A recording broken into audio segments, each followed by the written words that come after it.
and welcome to This Thing Called Life, a podcast dedicated to sharing stories of giving, kindness, compassion, and humanity. Your host, Andy Johnson, will guide you through powerful stories of organ, tissue, and eye donation from individuals, families, and healthcare teams whose experiences will inspire you. Every act of giving, no matter how small, has the potential to change a life. We're so glad you're here. Now, let's dive into the show. Hi, everyone. Welcome to This Thing Called Life. I'm your host, Andy Johnson. I have a very special guest with me today, Miss Shelly Snyder, who is Executive Director of the Donate Life Kentucky Trust. Hello, Shelly. Hi, Andy. Welcome to the show. Thank you so much for being here. First, let's start off with, what does the Donate Life Kentucky Trust do? Well, I'm so glad you asked. I am so proud of this organization, and we have worked for years with Network for Hope and the various organizations that were combined to create Network for Hope for decades. And it's just such an honor to do this work. Our real focus is on supporting all areas connected to donation and transplantation. So those who are on the waiting list, those who have received the precious gift of life, and those incredible heroes and their families who gave. So the way we do that is through a variety of programs. We help those waiting by educating and inspiring people to register as organ donors when they get their driver's license and beyond. We work really closely with the Kentucky Transportation Cabinet, and they are such incredible supporters of this mission. Our board chair is actually Commissioner Matt Cole, who's such a huge supporter, has personal connections to this mission, and he and his leadership team and everyone on his staff work so hard to make sure that the correct information about organ donation is out there and that everyone is given the opportunity to register as an organ donor, an organ, eye, and tissue donor, I should say. And the registry is so key, as you know, to ensuring that lives are saved. And so that's a major focus of what we do. And through that, we also have various outreach activities throughout communities in Kentucky. Specifically, we have a scholarship program, which is in full effect right now, coming towards the end of the school year. We're super proud of that. So those are some of the ways we get out there and help people on the waiting list. And we also have a program where we're able to help kids who have financial needs as they are on the waiting list, that we are partnered with COSAIR for Kids, which is an incredible nonprofit in Kentucky who supports our mission and allows us to support kids that are on the waiting list for a transplant and after they've received. And we also have philanthropic programs that help adults post-transplant, as well as donor families who have needs after they've given the gift of life. Yes. So I wanted to touch on that. The trust has been so helpful in really kind of closing that gap, if you will, for especially donor families who may have to travel long distances and may not have the resources to do so. Can you talk a little bit more about that?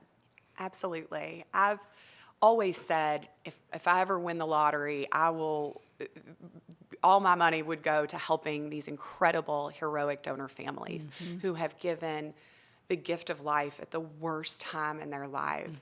And from my past experience in working with families at the bedside, going through this horrific loss of the love of their life, of their child, of their parent, and seeing that they can think of others at that time and say yes and give the gift of life. And then they are struggling to afford to lay their loved one to rest with the dignity that they deserve. I've always said, if we can do anything, if I can do anything, we want to do it. And so in working with some really special philanthropic partners who saw this vision too, they stepped up and provided us the funding that any donor family that we were able to help with, like you mentioned, people who can't afford to drive back and forth from the hospital as their loved one has started the process of giving the gift of life. If we can help a family, we helped a family recently who had lost their child and had other children, and they hadn't been able to leave the hospital. They hadn't showered, they hadn't slept, and they were from out of town where their loved one died and was rushed to the hospital, was in a different city. And so we were able to provide them a hotel room for the night just to take a shower and lay their head down and have their kids charge their iPads, you know? I mean, they hadn't been Just home. some normalcy. Just some normalcy. And so it's you know, it's such a, our hope is that it's a little bit of peace and comfort at such a traumatic time for these families if there's something that we can do.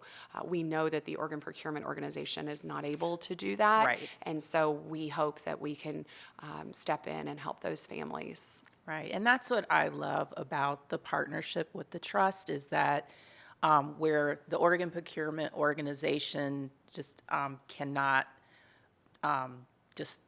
that's just not what we do, and you guys are able to step in and fulfill that need. Yes. And just really providing like this wraparound support and service for our families, I think is amazing. And I say that with the OPOs because there's a clear distinction of what our role and responsibilities are. So it's great to have that partnership with the trust. How many families do you think you've helped through that patient assistance fund over the years, if you could guess? Sure. Well, so our transplant patient assistance fund that's been around since 2001, we've helped families with over $800,000 worth of care, whether that's lodging, travel, medicine, things like that for transplant patients. Our donor support program is a little bit newer. So we've probably invested about $100,000 in helping donor families over the years. And it's really grown as the number of incredible donor heroes has grown. We have seen this need increase exponentially. And it's one of those things that you maybe don't realize is going to happen until it starts to happen. And so we have found ourselves where we had budgeted a certain amount and expectation of how many families we would help in a year. And that has grown, doubled, tripled, because there's so many more people registered and saying yes to organ donation, that we want to make sure that any of those families that found themselves in need, that we're able to help. So we've really increased our fundraising activities to be able to raise more money to meet that need. That's amazing. That's amazing work that you and your team are doing. Your passion for this is it's just like oozing out of you. What's your personal connection to organ, tissue, and eye donation? Absolutely. I'm trying to keep my oozing in a little, but I agree. No, release it. I agree. I love this mission so much. It is such, it's been a part of my life since I was 17 years old. When I was 17 years old, my dad was a super healthy guy, 49 years old, went for a run the day before, and had gone for a long walk with my mom that day, drove my little sister to her singing lesson, and went home to lay down and just kind of take an afternoon nap. And a few hours later, my mom shouted to my older sister, like, "Hey, your dad's not up. Will you go wake him up? He's been sleeping for a while." And my sister rushed in, and he had died. And my sister at the time was in nursing school, was a young nursing school student. My mom's a nurse practitioner. They did everything they could to save his life. They gave him CPR. They called the ambulance. My little sister, who was 14 at the time, called the ambulance, and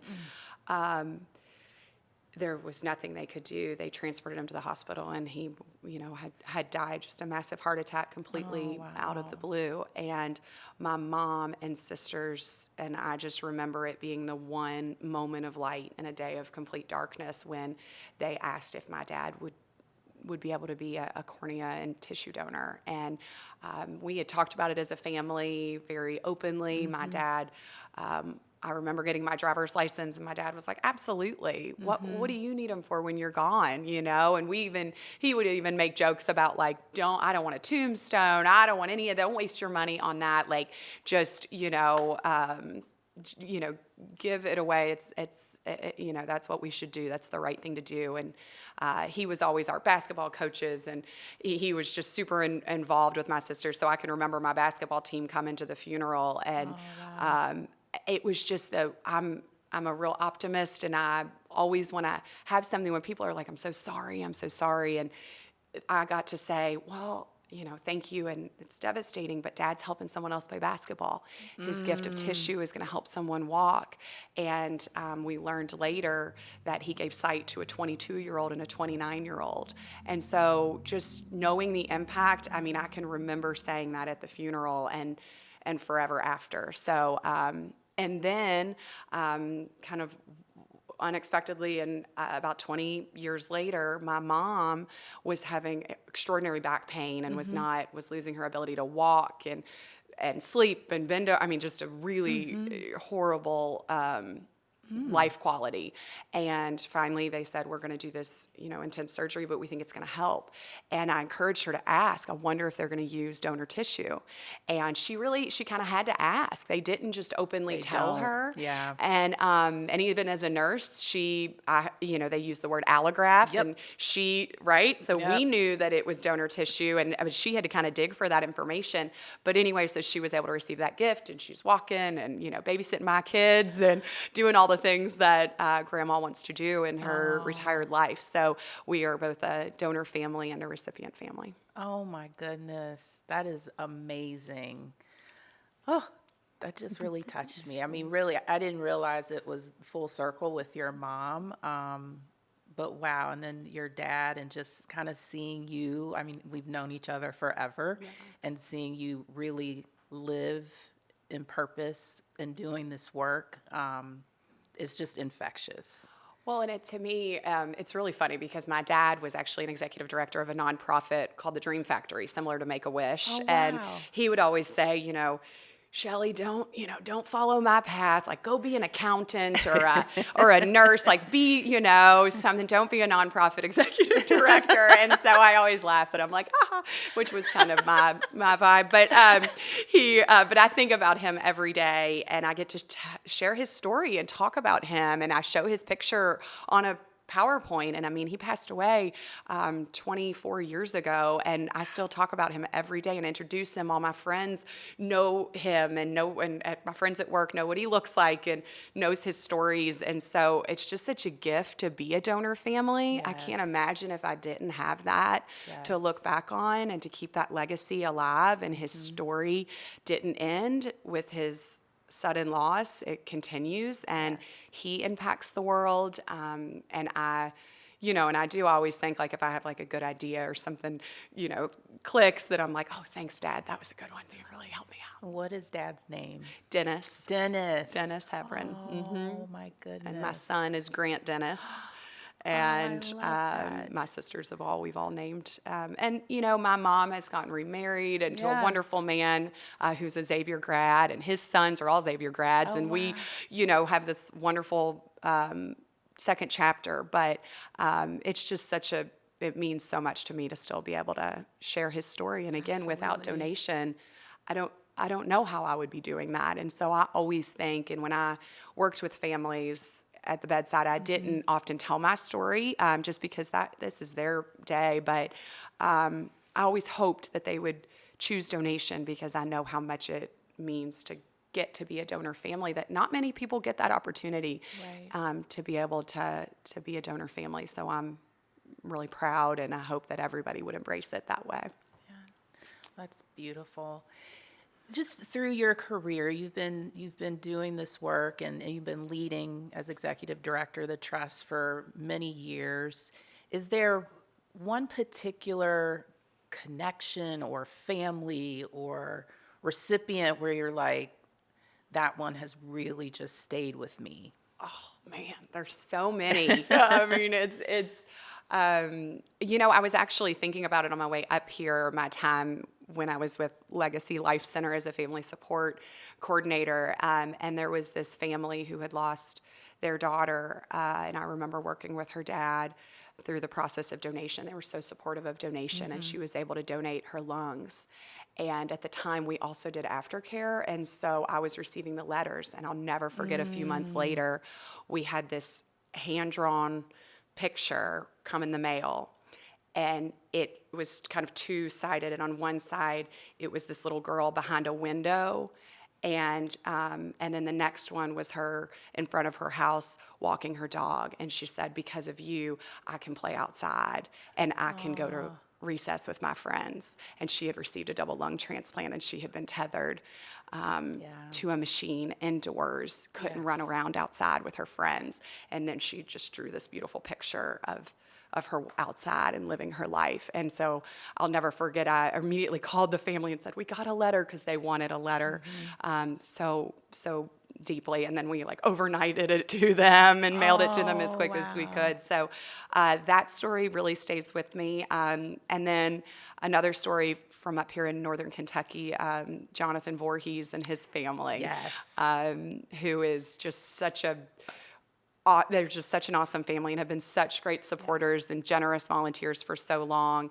And now he's out in his high school telling his story, educating, getting people registered as organ donors. I've been hearing he's been really a huge advocate. Yes. And registered a bunch of he students. hit his goal for registrations within 3 days. And that's what it was like, keep it going.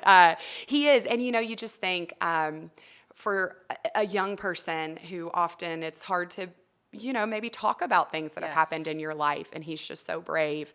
And I think all of our transplant recipients are so brave to share their story. And it's so important that they do, because that's what gets people to understand the why. Why would somebody be a donor? And it's to save the life of somebody on that other side, walking a journey that they can't imagine. And so it's just such a gift to see these. And I remember him when he was a toddler running around, and now he's almost off to college. Yes. So it's those stories will stay with me forever. Yes, I love being able to see our pediatric, those patients, and just watch literally. Yes. We've been here long enough that we've just watched them grow up into young adults. Yes. I mean, they are. They're out working, getting jobs, having babies. It's oh my gosh, you are a toddler. How have I? But, I've been here 15 years and kids grow. Yes, they do. They do. Yes. They get older, but we do not. We do not. Absolutely. So the trust, what do you feel like its impact has been in this field of organ donation and registering and education and all those things? What do you see that? I think the work we've done to build relationships for years starting with driver's license has been huge. Our organization was founded by the Circuit Court Clerks of Kentucky, who used to issue driver's license. They've only just stopped doing that part of the process a couple of years ago, but they were such huge advocates, and they created our organization was created by the circuit court clerks because there was a circuit clerk who lost a loved one waiting for a heart transplant. And he got with his fellow circuit clerks and said, hey, this is not the way it should be, right? These little kids don't have to grow up without their dad. Right. People can be organ donors and save a life, and we need to get the word out. And so they started doing that through driver's license, accepting the $1 donations, and that went into a trust, and that's what our organization was founded on, and that was in 1992. And so that connection with driver's license has been huge because they ask 1 million people a year, would you like to register as an organ, tissue, and cornea donor? And that impact has been huge. And making sure that there is information for people when they're standing in line, that they can scan a QR code and learn more about this mission, that they know what they're saying yes to, is so important. And so we get ahead of it. Before you ever walk into driver's license, we want to make sure you're educated and you know that this is such an incredible gift, and then that gives you that chance to say yes. Although, of course, you don't have to wait for a driver's license. You can jump online and join anytime. That connection has been so important, and it's been really exciting through the transition from the circuit clerks to the Kentucky Transportation Cabinet, how that culture of donation and knowing the impact that these frontline driver's license staff have on saving lives has been huge. So we're well over 60% of Kentucky registered as organ donors. That's amazing. And the hope is that, of course, one day we would get to 100% of people registered, so we still have some work to do. But the majority of people are registered, and that's that's making a huge impact on the number of people whose lives will be saved. Absolutely, absolutely. So Kentucky is a big state, right? And so there's different pockets and different population, and I would surmise that the rural population, similar to underserved populations in more urban areas, those myths and misconceptions still just prevail. And what is your team doing? How do you help move that needle so that we're doing the education and empowering people to understand and learn what donation is and what it isn't? Absolutely. When it comes down to it, it's all about trust and talking to people, real human to human trust is so important. And so we feel passionately that getting out into the community, having trusted leaders such as circuit court clerks. Yes. We're also really connected with the county clerks. We have wonderful, passionate legislators throughout our state, including Senator Brandon Storm is such a wonderful, passionate supporter. And when we're able to influence and work with so many people that are these trusted sources, that people understand how important this is and that they can ask their questions. They can be raw and real. I was at a Chamber of Commerce speaking, and we opened the floor, ask any question you want. What have you seen on Grey's Anatomy that you've always wondered about, And you just have to be out there and talking to them. We find that public speaking is really, really impactful because we are able to share the facts and talk directly to people and open the door. We also work with wonderful media partners, organizations in the community where we are available. And my team knows I always say, I'm like, if I could just spend 10 minutes with everybody in Kentucky and just talk to each person, that everybody would register. But there's 4.5 million people in Kentucky, and that's going to take me a while. Yeah, but I've been there. I'm working on it little by little.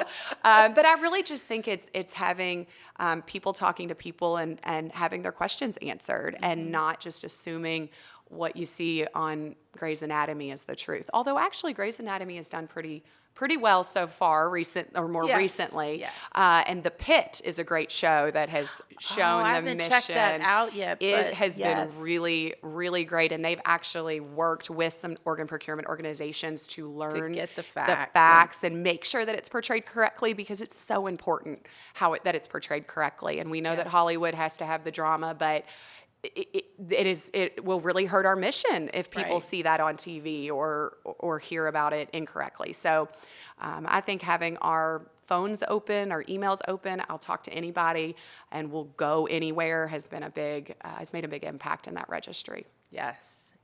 And I just envision it continuing to grow, and I appreciate just all of the grassroots just community engagement that you and your organization help to lead, because I think especially in our rural communities, that one-on-one, like that conversation and just really meeting people where they are is so important, just again to build the trust like you said. And so we have to start there. So I wish all organ procurement organizations were just blessed to have a partner like the Donate Life Kentucky Trust, because the work that you do just fuels so much into the community and pours into the people who need it, and then the education and the awareness. But I also realize that that just doesn't happen. So if people want to contribute, how can they do that? We rely on businesses and individuals to work with us to make all of these programs possible. And we have a wonderful team. We're small but mighty, just 7 of us that work really hard to try to serve as many families as we can. And we're really seeing that need grow. And so our need for philanthropic support is absolutely growing. Years ago, we started with the $1 donations at driver's license, and that did a lot of good in the 90s and made a huge impact. But of course, dollar today is different than it was in 1992, and so Just the like impact, a box of eggs. exactly, and the impact we need to make Yes. as we've expanded from education to supporting those kids on the waiting list and those patients who have received and the donor families, because we know that that's what our community needs, and no one else is filling that gap. No Right. one can from the organ procurement side, Right. and our nonprofit is specialized to do this work. We work with the transplant centers, we work with our organ and tissue procurement organizations to make sure that we're serving the best way we possibly can, most efficiently, but most impactful. Yes. So people can reach out to us. We have a team that would love to meet people for coffee and share what we do. We have sponsorship opportunities for events that we have throughout the year, and we're having a raffle this summer. And then we have wonderful people who choose to do different third-party type fundraising events on their own. They'll have a 5K in their community or a golf outing. We have a double lung recipient who's getting together with his family and friends to do a golf outing for us this fall. So great ways to get involved, have some fun, sponsor and support these programs that without individual support we wouldn't be able to do. We don't receive any state funding, Right. and so we depend and rely on the kindness of others to make this nonprofit function at the high level that it does. I think another thing to highlight too is when people visit the website, they can also share their story. So, can you talk a little bit about that and then give us the website? Absolutely. Our Gift of Life Stories is incredible, and you're exactly right. And it's not just the person who maybe received their heart transplant that can tell their story. It's the daughter that would never have known her mother without this incredible gift. It's the granddaughter whose grandfather walked her down the aisle because he received a kidney transplant. I mean, there are so many people beyond just that person who was saved that have been incredibly impacted by that donor's gift. And so, yes, our Gift of Life Stories is on our website, which is donatelifeky.org. We'd love to have as many stories as we can. We have a story from every single county in Kentucky, all 120. Wow. And that's in large part thanks to our circuit clerks who are so involved with their community and who have connected us with so many people who have been impacted. But yes, we'd love for people to join the Gift of Life Stories and reach out to us and jump on our website and see how they can help. Awesome. I really appreciate you speaking with me today. Is there anything else you'd like to add? Oh, good question. I think that as I think about this mission and just what it means and in the world that we're all living in, I just think what a beautiful act to register as an organ donor, to support those who are on the waiting list and give them that hope. And then if you've already done that part, get involved in another way, because registering is the first and most important step, but there's still so much that we need out in those communities, volunteering, getting active and sharing the truth about this mission, learning the facts, and getting engaged is so important. And there's so many ways to get involved. Yes. And so I would just really encourage people, first, of course, register, and then give us a call and see what else you can do to make an impact, because it's so important. Absolutely. Shelley, thank you so much for joining us today. You are just such a bright light, and we're lucky to have you and your team working with us, and just the level of support that you're providing for our families and our recipients, and the registry. All of that is so important. So I want to just thank you. I appreciate your advocacy and just you. You're just lovely. So kind. Thank Well, you. right back at you. Thank you so much for tuning in to this thing called life. And remember, you can find our podcast wherever you download your podcasts, or you could visit networkforhope.org. Please remember, there are more than 100,000 people who are waiting for that life-saving, life-changing gift, and you could be that difference maker. So please visit registerme.org to register today. I want to thank everyone for listening. Please be kind to yourself and to others. Take care. Thank you for tuning in to This Thing Called Life. Remember, every act of giving, no matter how small, has the potential to change a life. Be sure to subscribe on iTunes or wherever you listen to your favorite podcasts so you never miss a new episode. We'd truly appreciate it if you could share, like, or leave us a review to help us grow.